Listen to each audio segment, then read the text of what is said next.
So very good evening friends. Again we will do 5 questions like every day, daily current affair MCQ questions and initiative by Ed Mitra. But before that, as we know that there is one ethics paper, so instead of sharing a thought in front of you, एक कुछ ethics की चीज़ें, कुछ ethics के values आपके साथ daily मैं share करूँगी, जिससे आपके जो ethical values वाला part है, जैसे aptitude हो गया, perseverance हो गया, एटीट्यूड हो गया या ऑनेस्टी होगी, इंटीग्रिटी होगी, ये सारी वैल्यूज़ भी आपकी कवर हो जाएंगी। तो सर्वप्रथम जो वैल्यू मैं कवर कर रही हूँ वो है ईमानदारी, that is aptitude, that is honesty. तो होती क्या है, एक मैंने कुछ इंपॉर्टेंट चीज़ इसके बारे में लिखी हुई है जो कुछ इस तरह है। एक ईमानदार व्यक्ति होने के लिए निरंतर प्रयास की आवश्यकता होती है और समय समय पर आपको कठिनाइयों का सामना करना पड़ेगा। हालांकि ईमानदारी लोगों के बीच विश्वास और सम्मान को मजबूत करती है, एक स्वस्थ और अधिक नैतिक समाज बनाने में मदद करती है और व्यक्तिगत विकास के लिए महत्वपूर्ण भूमिका निभाती है। तो एक ईमानदार व्यक्ति जो है वो हमारी सफलता की राह में जो प्रथम चीज़ हमें करनी चाहिए वो एक ईमानदार व्यक्ति बनना है। एक बहुत ही अच्छा थॉट है वॉल्टर एंडरसन का, जो इस प्रकार है: हमारा जीवन सबसे बेहतर होता है जब हम जोखिम उठाते हैं, और पहला और सबसे कठिन जोखिम जो हम उठा सकते हैं वह स्वयं के प्रति ईमानदार हो।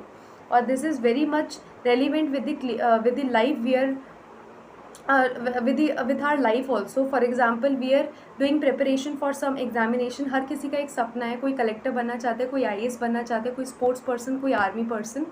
तो हर जो सबसे प्रथम स्टेप है जो एक इंसान उठा सकता है वो एक ईमानदारी, ऑनेस्टी का है। हमें ऑनेस्टी के साथ प्रिपरेशन करनी है। हमें किसी को दिखाना नहीं है कि we are studying, we are doing the thing for 10 hours, और ज़रूरी नहीं है कि वो 10 आवर्स हम किसी को दिखाने के लिए पढ़े। हमें खुद पता होना चाहिए कि आज एक पर्टिकुलर डे में हमने कितनी पढ़ाई की, कितनी ईमानदारी से, कितनी शिद्दत से हमने कोई टॉपिक्स को कंप्लीट किया। तो वो अगर ऑनेस्टी आपकी प्रिपरेशन में, तो definitely you will get your goal very early as possible. So एक जो फर्स्ट स्टेप है towards your success, according to me, that is honesty. ये आप यूज़ कर सकते हैं अपने एथिक्स के पेपर में। So let's move on to our initiative. The first question is, हाल ही में समाचारों में रहा सुहेलवा वन्यजीव अभयारण्य किस राज्य में स्थित है? तो आपको पता है कि चाहे वो यूपीएससी का पेपर हो, चाहे वो यूपी पीसीएस का पेपर हो, इस तरह के क्वेश्चन जनरली एग्जाम में आ जाते हैं कि कोई वाइल्ड लाइफ सेंचुरी है, वो अगर न्यूज़ में रही है तो वो कहाँ है, उसकी लोकेशन कहाँ है, उसमें कौन से इंडेंजर्ड स्पीशीज़ है, कौन से एक्सटिंक्ट स्पीशीज़ है, वो चीज़ें हमें याद रखनी होती हैं।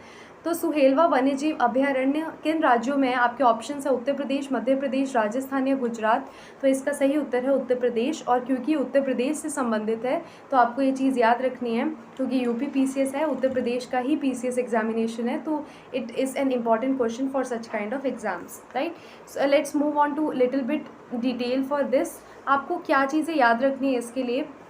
उत्तर प्रदेश में स्थित है। इसके जब ये वन्यजीव अभयारण्य के सबूत जो है वो हमें मिले, तो वहाँ पे हमें बाघों के भी सबूत, मौजूदा सबूत उस वन्यजीव अभयारण्य में मिले। तो इससे एक पॉलिसी या एक उन्होंने फैसला लिया उत्तर प्रदेश सरकार ने कि बाघ अभयारण्य स्थापित किया जाएगा। और दूसरा, इसका लोकेशन एग्जैक्टली है कहाँ पे? ये श्रावस्ती, बलरामपुर और गोंडा जिलों में स्थित जो सुहेलवा वाइल्ड लाइफ सेंचुरी है वो भारत नेपाल सीमा पर 452 वर्ग किलोमीटर में फैला हुआ है। तो ये कहाँ पे है? भारत नेपाल की सीमा पर है। और किन 3 डिस्ट्रिक्ट को ये कवर कर रहा है उत्तर प्रदेश के? तो एक श्रावस्ती है, एक बलरामपुर है और एक गोंडा जिला है। तो ये भी आपको याद रखना है। इसमें कौन कौन से जीव जो है वो पाए जा रहे हैं, कौन कौन सी प्रजातियाँ इसमें, तो वो आपको याद रखना है कि इसमें जो है वो तेंदुए हैं, बाघ हैं और कुछ पक्षी भी यहाँ पे पाए गए। और ये भाबर तराई पारिस्थितिकी तंत्र का हिस्सा है। तो तराई जो तंत्र है वो आपको इस पारिस्थितिकी तंत्र के बारे में पता होना चाहिए। तो you can read about some Terai regions कि वो कैसे होते हैं, उनके क्या कैरेक्टरिस्टिक्स होते हैं, वो भी आपको याद रखना है। Let's move on to the next question. पारदर्शी समुद्री खीरे और गुलाबी समुद्री सूअर जैसे आकर्षक जानवरों की हाल की खोज किस प्रकार की पारिस्थितिकी तंत्र से जुड़ी है? ये आपके ऑप्शंस है रेगिस्तान, अथाह मैदान, या समुद्री घास के जंगल, या पर्वतीय जंगल। तो इसका सही उत्तर है अथाह मैदान। तो वो चीज़ आपको याद रखनी है। और ये प्रशांत महासागर में एक जो है वो खोज की गई थी। प्रशांत महासागर में 40% हिस्से को कवर करता है ये, और 6500 फीट से ज़्यादा गहराई पर ये हमें मिले हैं। और ये यहाँ पे जो हमें रॉक्स मिले हैं, आपने आई थिंक रॉक्स के बारे में पढ़ा होगा, तो उसमें बेसॉल्ट के बारे में आपने पढ़ा होगा, जो जनरली वॉल्केनिक इरप्शंस के थ्रू प्रोड्यूस होते हैं, तो वो भी हमें यहाँ पे मिले हैं। तो ये कुछ चीज़ें जो हैं वो आपको इस बारे में याद रखनी है। अगला प्रश्न है, हाल ही में पूर्वी एशिया शिखर सम्मेलन और आसियान क्षेत्रीय मंच वरिष्ठ अधिकारियों की बैठक कहाँ आयोजित की गई? तो अगर कोई इम्पॉर्टेंट बैठक है, कोई सम्मेलन है, तो वो कहाँ आयोजित किया गया, वो भी आपको याद रखना है। बीजिंग चीन, नई दिल्ली भारत, बैंकॉक थाईलैंड या वियंतियाने लाओस? तो इसका सही उत्तर है वियंतियाने लाओस। तो कोई शिखर सम्मेलन कहाँ पे आयोजित किया गया है, वो भी आपको याद रखना है। If I talk about the description, तो ये कब से कब तक हुआ था? 7 से 8 जून 2024 को ये हुआ था। इस बैठक में जो है वो काफ़ी सारी द्विपक्षीय बैठकें भी हुई और एक फ़ैसला लिया गया कि कोई भी चीज़ है तो एक म्यूचुअल कॉपरेशन के थ्रू करना है, एक मेमोरेंडम अंडरसाइन होगा, उसके बाद कोई भी फ़ैसला लिया जाएगा, चाहे वो क्षेत्रीय या कोई भी समुद्री सुरक्षा से संबंधित मुद्दा होगा, तो एक म्यूचुअल कॉपरेशन के साथ कोई भी जो है वो डिसीजन हम लेंगे।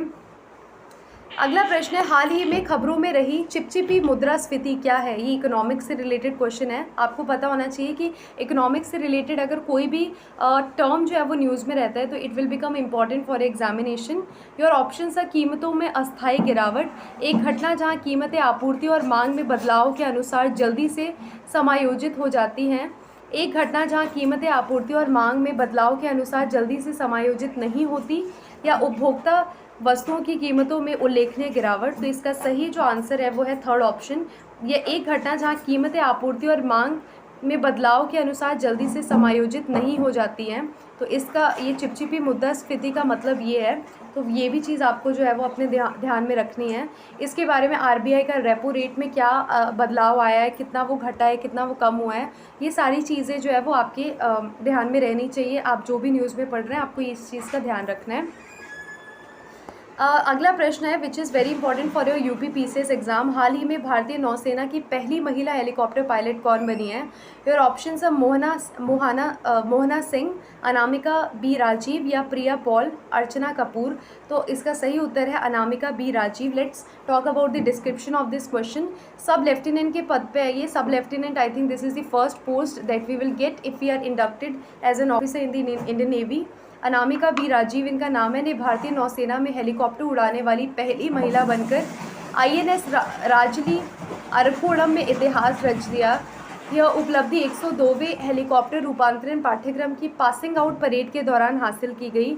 वाइस एडमायरल राजीव पेंडारकर ने 7 जून को चौथे बेसिक हेलीकॉप्टर रूपांतरण पाठ्यक्रम के लिए स्टेज प्रशिक्षण के समापन पर आयोजित कार्यक्रम में 21 अधिकारियों को गोल्डन विंग्स प्रदान किए हैं। तो ये चीज़ आपको याद रखनी है। और इसमें एक और इम्पॉर्टेंट चीज़ आ जाती है कि हमारे वाइस एडमायरल का नाम क्या है? तो उनका नाम है राजेश पेंडारकर।